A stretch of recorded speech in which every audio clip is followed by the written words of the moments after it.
అందరికీ హాయ్. నాకు ఇవాళ ఎందుకు ఒక చిన్న స్టోరీ షేర్ చేసుకోవాలని అనిపించింది. సో మీ అందరితో ఒక స్టోరీ షేర్ చేసుకుందాం అనుకుంటున్నాను. ఏంటి అంటే, ఒక కాలనీలో 2 ఫ్యామిలీస్ ఉన్నాయి ఎదురుగా.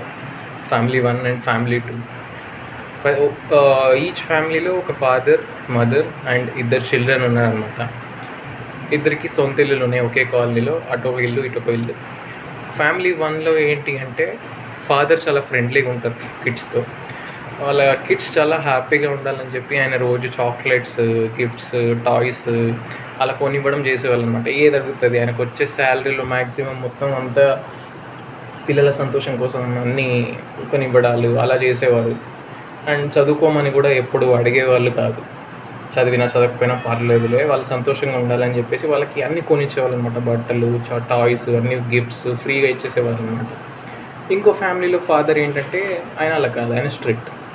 ఆయన ఏం చేసేవారంటే, పిల్లలు ఫ్యూచర్ బాగుండాలని చెప్పేసి వాళ్ళకి బాగా చదువుకోండి, హార్డ్ వర్క్ చేయండి అని చెప్పేవాళ్ళు.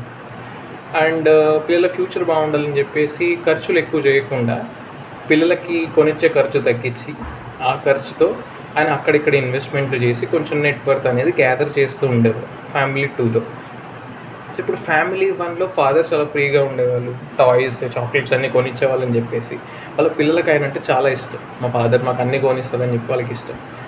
ఇంకో ఫ్యామిలీలో ఫాదర్ స్ట్రిక్ట్గా ఉంటారు, వాళ్ళ ఫ్యూచర్ గురించి ఆలోచిస్తారు. సో ఇదంతా సోది కదా, పిల్లలకి ఆయన పెద్ద నచ్చేవాళ్ళు కాదు. మా ఫాదర్ ఎందుకు అలా చేస్తున్నారు అన్నట్టుగా ఉండేది. ఒక 25 years తర్వాత ఏమైందంటే, పిల్లలు పెద్దగా అయ్యారు. ఫస్ట్ ఫ్యామిలీ ఏదైతే చెప్పానో, ఫ్యామిలీతో ఫాదర్ చాలా ఫ్రీగా ఉండేవాళ్ళని చెప్పి, చిన్నప్పటి నుంచి ఆయన ఎప్పుడు చదువుకోమని చెప్పలేదు. అండ్ ఏది అడుగుతుంది కొనిచ్చేవాళ్ళు. దీనివల్ల వాళ్ళు లేజీ ఫెలోస్ అయ్యి ఏం చదువుకోకుండా వాళ్ళకి జాబ్ కూడా లేదు, వాళ్ళ డాడీ పైన ఆధారపడిపోయారు. అండ్ వాళ్ళ దగ్గర పెద్దగా ఇన్వెస్ట్మెంట్ కూడా లేదు. వాళ్ళ డాడీ రిటైర్ అయిపోయారు. సో ఇప్పుడు చేయడానికి ఏం లేదు. వాళ్ళ డాడీ పిల్లలకి ఇప్పుడు పెట్టడానికి శాలరీ లేదు కాబట్టి ఉన్న ఇల్లు అమ్మేశారనమాట. ఇల్లు అమ్మేసి వచ్చిన డబ్బులతో రెంట్ కడుతూ, కొన్ని అప్పులు చేసి అప్పులకి ఇంట్రెస్ట్లు కడుతూ, మిగతా డబ్బులతో మళ్ళీ వాళ్ళ పిల్లలకి ఏది అడుగుతుంది కొనిచ్చేవాళ్ళు. బట్టలు, చాక్లెట్స్ ఇవన్నీ. అంటే పెద్దవాళ్ళు అయ్యారు కదా, ఇప్పుడు చాక్లెట్ కాదు, వేరే అవసరాలు ఉంటాయి.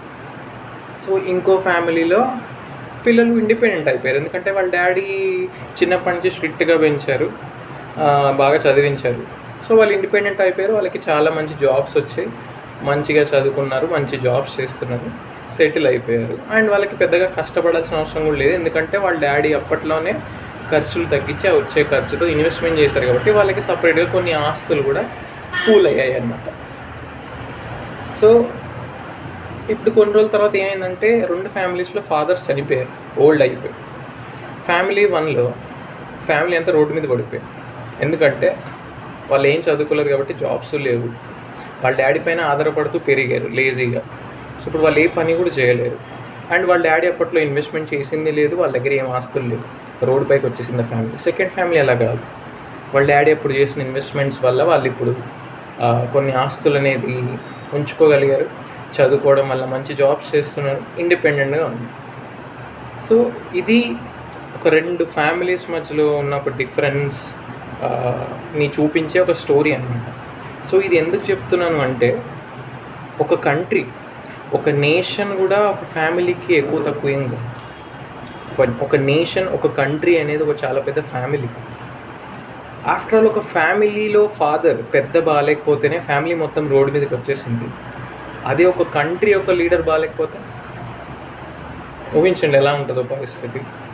సో దానికి మీరు అర్థం చేసుకోవాల్సింది ఏంటి అంటే, అడిగిందల్లా ఇచ్చేసి, అడిగిందల్లా పనిచేసి, డబ్బులన్నీ పనిచేసి ఫ్రీగా ఇచ్చేస్తే టెంపరీగా బాగానే ఉంటుంది, తర్వాత తెలుస్తుంది దాని ఇంపాక్ట్. మనవే అవన్నీ. సో ఇప్పుడు ఫ్రీగా తీసేసుకుంటే మంచోడు అనుకోవడం కాదు, తర్వాత తెలుస్తుంది. సో మన ఎడ్యుకేషన్ గురించి, మన ఫ్యూచర్ గురించి ఆలోచించి ఇన్ఫ్రాస్ట్రక్చర్ డెవలప్ చేసే, నెట్వర్క్ డెవలప్ చేసే leader correct and genuine leader. So ఈ ఫ్రీబీస్, ఇలా పనిచేయడాలు, ఇవి ఇచ్చిన లీడర్ ఎప్పుడూ కరెక్ట్ కాదు, టెంపరీగా బాగానే ఉంటుంది, తర్వాత తెలుస్తుంది.